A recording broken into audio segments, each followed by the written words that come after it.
The morning sun was rising over the Navy training base, spreading a soft golden light across the long concrete paths and tall buildings. Recruits were running in formation, their boots hitting the ground in perfect rhythm. Instructors shouted commands, doors opened and closed, and the base moved like a busy machine. Everyone was preparing for a big inspection that would happen later that day. Energy, tension, and focus filled the air. But in the middle of all this action, something unusual happened, something no one expected. At the main gate of the base, an old man appeared. He walked slowly, each step steady, like he had walked through many storms in his life. He wore a simple brown jacket, dark jeans, and old boots that carried years of dust and memories.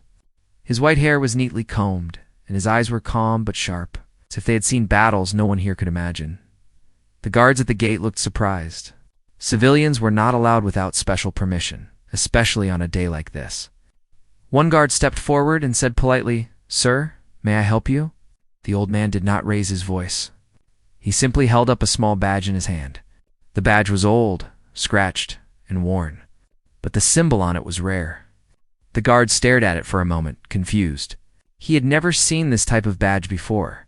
It did not match any common, modern military identification. Before the guard could ask more questions, the old man said quietly, "I'm here to see the command building." Something about his voice made the guard pause. It carried weight, age, and experience. It was not the voice of a lost man. It was the voice of someone who once gave orders, but with those orders people followed without question, without knowing why. The guard stepped aside. The old man nodded slowly and walked past him into the base. Inside, the base was loud and fast. Young recruits were jogging past, some carrying equipment, others checking charts or preparing for drills. None of them noticed the old man at first. He moved like a shadow, steady and silent, watching everything with eyes filled with stories. A group of SEAL trainees stood near the obstacle course, discussing their upcoming evaluation. One of them, a tall young man named Parker, spotted the old man from a distance. He frowned and nudged his friend. "Hey, who's the old guy?" Parker asked. "Did someone's grandpa get lost?" His friends laughed quietly. Another trainee said, "Maybe he's looking for the museum. This is a restricted base. No civilians allowed." Parker smirked. "Maybe he wants to join the SEALs. Look at him, he walks like he's searching for the bathroom." The group burst into soft laughter. But the old man did not look at them. He kept walking slowly, heading straight toward the command building in the center of the base. As he walked, a few older officers noticed him. One officer, Chief Daniels, paused in his steps when he saw the old man's face. Something about it felt familiar, like a memory from long ago. His heart skipped for a moment. He rubbed his eyes, thinking he was mistaken. "No, it can't be," he whispered. But the old man walked past without looking at anyone. He reached the courtyard outside the command building. A large flag waved above him, moving with the morning breeze. Recruits stood in lines, preparing for inspection. When they saw the old man walk straight toward the restricted door, many frowned in confusion. "Hey, is that guy allowed there?" Someone whispered. "I don't think so," another replied. Suddenly, Parker and his group approached from behind. Parker stepped in front of the old man, blocking his path. "Sir," he said with a mocking smile, "this area is for military personnel only. You might be a little lost." The old man stopped and looked at Parker. Not angry, not scared, just calm. Parker continued, "Can I ask your rank?" He waved a hand dramatically. "Or should I say, your rank from many years ago?" His friend snickered behind him. The old man didn't move. He simply said, "Rank is not important." Parker laughed. "Right, so you are retired? Or maybe just pretending to be something?" The old man's face remained still like stone, unshaken by the young trainee's words. At that moment, Chief Daniels hurried toward them. He had been searching for the old man ever since he caught a glimpse of his face. His boots hit the ground fast, and his breathing was heavy. When he reached the group, he spoke sharply. "Trainee Parker, step away from him." Parker turned in surprise. "But sir..." "Now," Daniels barked. Parker instantly backed up. His friend straightened up, confused and alert. Chief Daniels stood in front of the old man. His face was pale, his voice softer now. "Sir, is it really you?" The old man looked into Daniel's eyes. For a moment, time felt frozen. Daniel swallowed hard. "Please wait here. I need to confirm something." He ran inside the command building. Everyone stared at the old man now. The recruits whispered.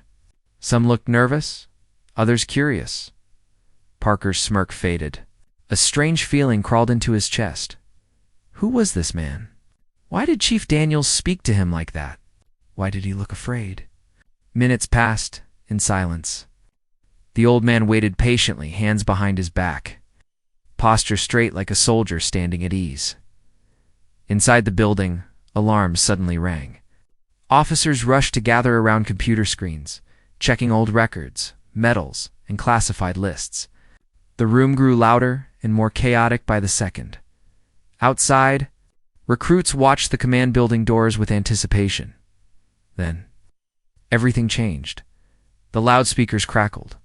A voice announced urgently, "All officers and trainees assemble at the central courtyard immediately."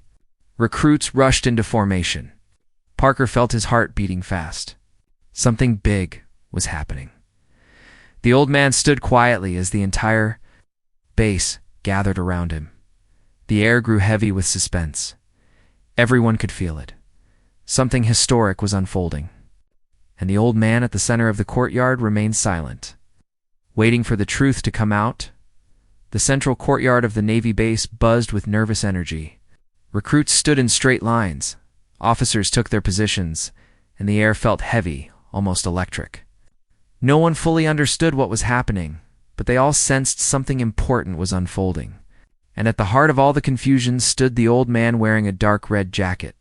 The same jacket that seemed too simple for a military base yet carried a silent kind of power. His silver hair moved slightly with the breeze. His eyes remained calm, scanning the courtyard like he had been here many times before. But the young SEAL trainees, especially Parker, still didn't know who he was. To them, he looked like a visitor who walked into the wrong place.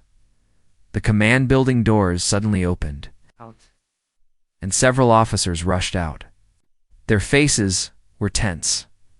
A few of them whispered among themselves, glancing at the old man with a mixture of fear, respect, and disbelief. Behind them, large digital screens flickered inside the building screens, showing world maps, satellite feeds, weapon tracking, and a live camera view of a naval carrier at sea. The entire scene looked exactly like the kind of high-security environment where only top-ranked officers were allowed. Yet, the old man stood there like he belonged. More than anyone else, Chief Daniels finally stepped out of the building. His breathing was heavy, and his hands were slightly shaking. He walked straight toward the old man, stopping a few feet away. Daniels didn't salute yet. His mind still struggled to accept the truth. But his voice was soft and respectful. "Sir, please wait just a moment. The commander is on his way." The old man nodded once, his face steady. The recruits watched closely. Some whispered to each other. Others stared at Parker, waiting to see what he would do. Parker's jaw tightened. He still didn't accept that this old man could be anything important, and the embarrassment of being corrected earlier still burned in his chest. Parker stepped toward the old man again. "Sir," he said, his tone sharper than before, "you still haven't answered my question." The courtyard fell silent. Even the wind seemed to stop. The old man turned his head slightly, meeting Parker's eyes. His expression didn't change. Not anger, not fear, not even irritation. "What question?" the old man asked quietly. Parker crossed his arms. "Your rank," he repeated. "You're standing in a restricted area. Only military personnel with proper rank are allowed here. So I'm asking again, what was your rank?" A few trainees behind Parker smirked. The old man spoke calmly. "Rank does not define a man." Parker laughed under his breath. "That means you don't have one." A wave of whispers moved through the recruits, but the old man stayed silent. Another trainee added, "Maybe he bought that badge online. People sell fake medals all the time." Parker snorted. Look at his jacket. Look at his shoes. This man is no officer. Maybe he washed dishes on a ship once, sir. Maybe he washed dishes on a ship once. A few recruits laughed softly, but the old man continued to stand tall, his hands behind his back, posture firm like a trained soldier. One older officer nearby clenched his jaw. He turned toward Parker. Trainee, watch your mouth. You don't know who you're talking to. But Parker ignored him. Come on, old man, he said loudly, stepping even closer. You walked into the base like you're some kind of legend. But legends don't wear old jackets and walk alone. The old man finally spoke, his voice low but powerful. Son, you do not measure a man by what he wears. You measure him by what he has carried. Parker's smirk faded a little, but his pride pushed him forward. Oh, yeah, he said. And what exactly did you carry? Grocery bags? A radio? Coffee for real soldiers. The courtyard went silent. Several older veterans in uniform stiffened. A few closed their eyes, as if Parker had crossed a line he didn't understand. The old man took one single breath. He didn't move, didn't flinch. He simply said, I carried my men. Parker blinked. A little confusion touched his face, but he quickly shook it off.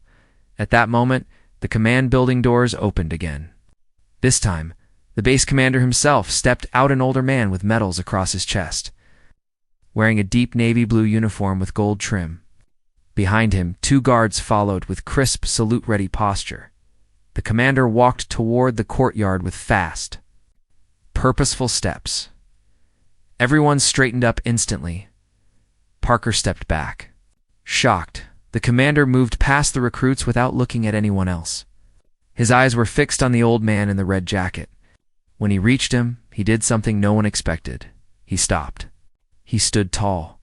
And then he gave the old man a full, sharp salute. A perfect salute. A salute given only to a man of the highest honor. Gasps spread across the courtyard. Recruits looked around in shock. Even officers who had served for years were frozen. No one understood what they were witnessing. Parker felt his stomach twist. His face grew pale. The commander saluting an old man he had mocked just minutes ago. The commander lowered his salute and spoke loudly so everyone could hear. Recruits, officers, stand at attention. Everyone snapped to attention. Then the commander said something that made the entire base fall into deeper silence. This man, he said, pointing toward the old man in the red jacket, is someone whose name is written in our most classified history files. Murmurs traveled through the lines. The commander continued. He led missions we were never allowed to speak about. He saved lives we were ordered to forget.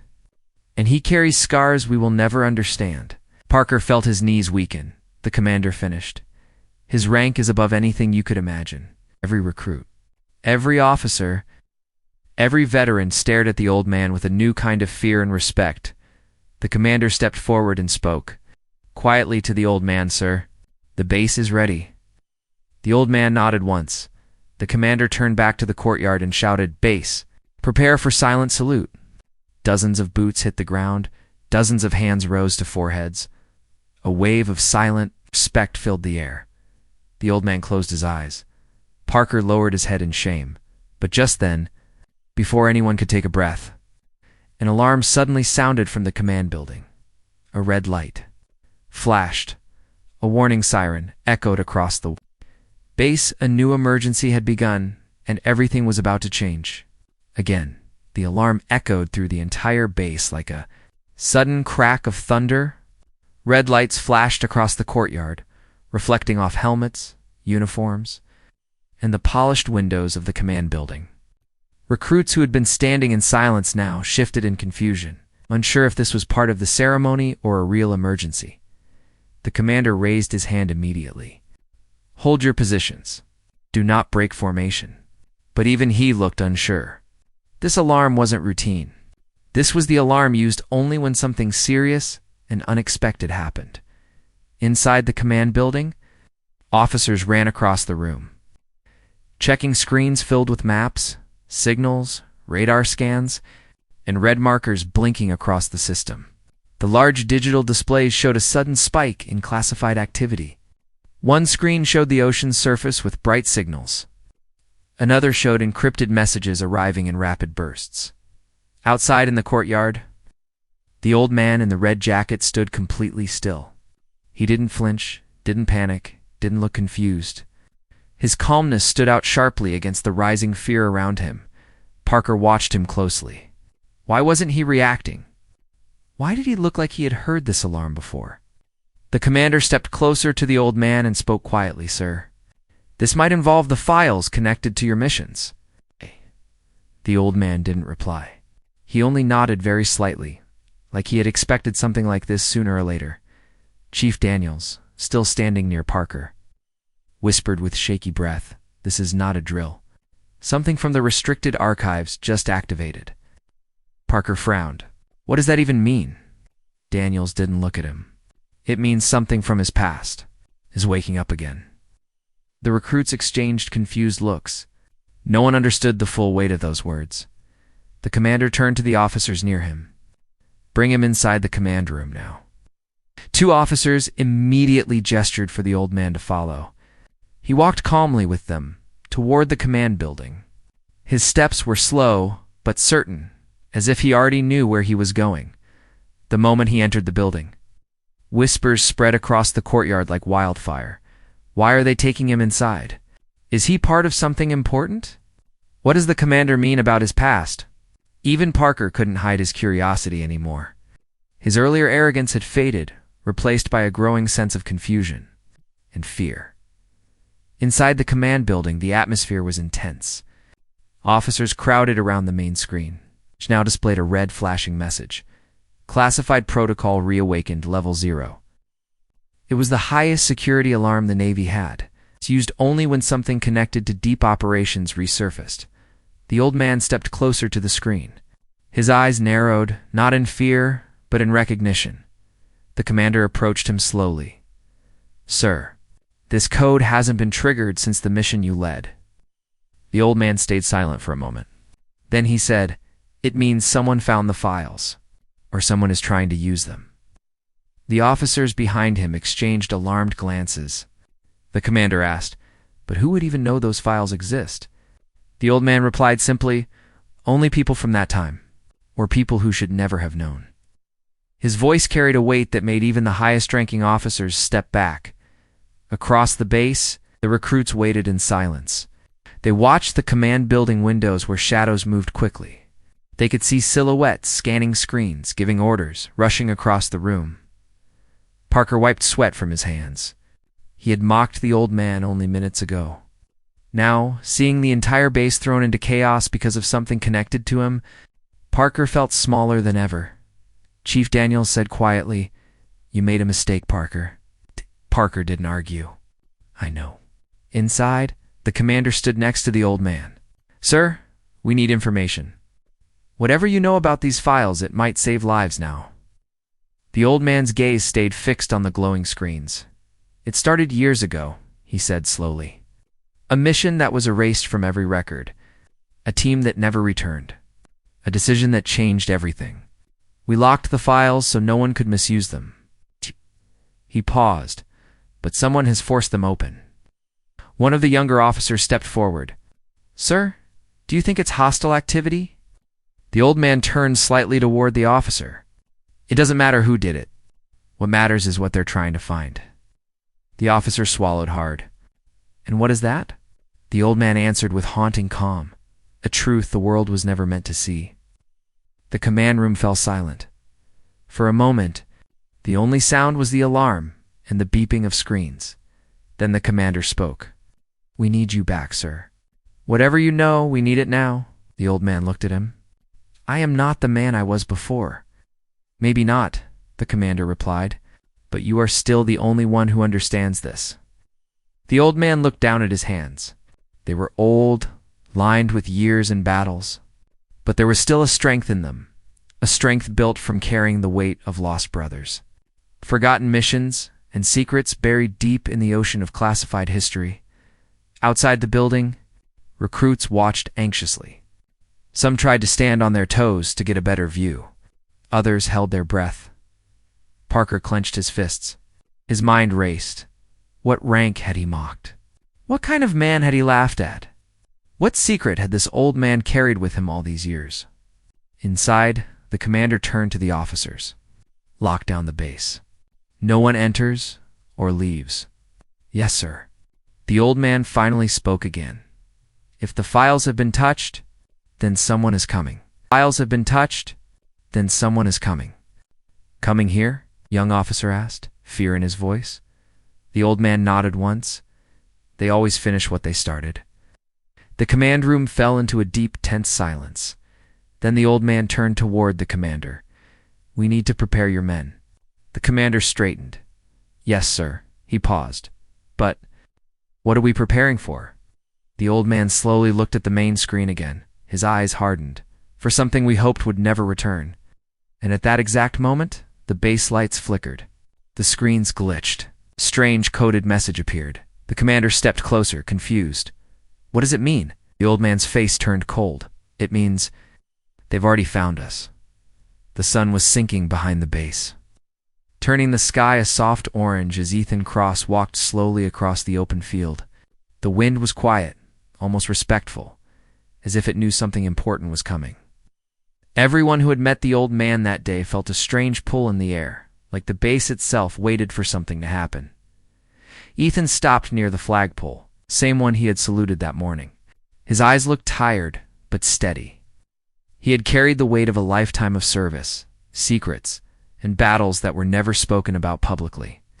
Even now, he stood like a man prepared for anything, at the far end of the field. Commander Hayes and his team of SEALs approached. The young SEAL who had mocked Ethan earlier walked slower than the rest, guilt heavy on his face. None of them spoke. Their footsteps were the only sound. Hayes stopped a few feet away. Mr. Cross, the base owes you more than we can ever repay, he said quietly. Ethan gave a small nod. You owe me nothing. Just respect the uniform. Respect the men who never came home. Those words hit the team harder than any order. The silence grew stronger around them. Suddenly, the emergency siren broke the quiet sharp and panicked. A voice shouted over the radio, unidentified aircraft detected, heading toward the base at rapid speed.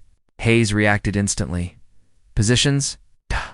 The SEALs sprinted to cover, alarms blared, and guards rushed across the field, but Ethan didn't move. Instead, he looked toward the sky, calm, like he had seen this exact threat before. His hands folded behind his back, his posture straightened, and for a moment, he looked every bit the legend people whispered about. Hayes noticed.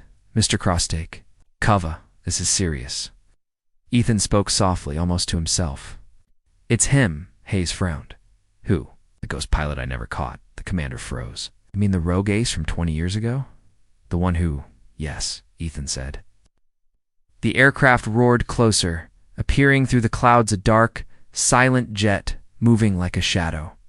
The base trembled under the sound of its engine. The young SEAL whispered, Why would he come here? Ethan's voice was steady. To finish the promise he made on the last battlefield we shared, Hayes stepped beside him. Ethan, what do you need from us? Just your silence, Ethan said. Let him see the honor you showed me today. The jet slowed, hovering above the base for a moment like it was searching for someone. Then through the cockpit window, a faint silhouette lifted a hand in a crisp salute. Ethan returned the salute. A long, final salute between two warriors who had fought on opposite sides, yet understood each other better than anyone alive. The jet tilted its wings in a gesture of respect, then shot away into the horizon, disappearing into the fading light. No explosion, no attack. No words, just silence. The entire base slowly stepped out from cover, staring at Ethan. The young SEAL swallowed. Sir, who are you really? Ethan turned toward him, his voice calm and final. I'm the man whose name this base once whispered in fear, now whispers in honor. Hayes stepped closer. Ethan Cross. Will you allow us to do the one thing we should have done from the beginning? Ethan nodded once. Hayes raised his hand sharply. The entire base, hundreds of soldiers, snapped into formation, a full base silent salute. Not a sound was made. Not a word was spoken. Only respect. Ethan closed his eyes, took a deep breath, and for the first time in decades, the weight he carried finally lifted. As the wind brushed across the field and the sun disappeared behind the mountains, one thing became clear. The base did not salute a rank. They saluted a legacy. They saluted the man whose name carried silence. The end.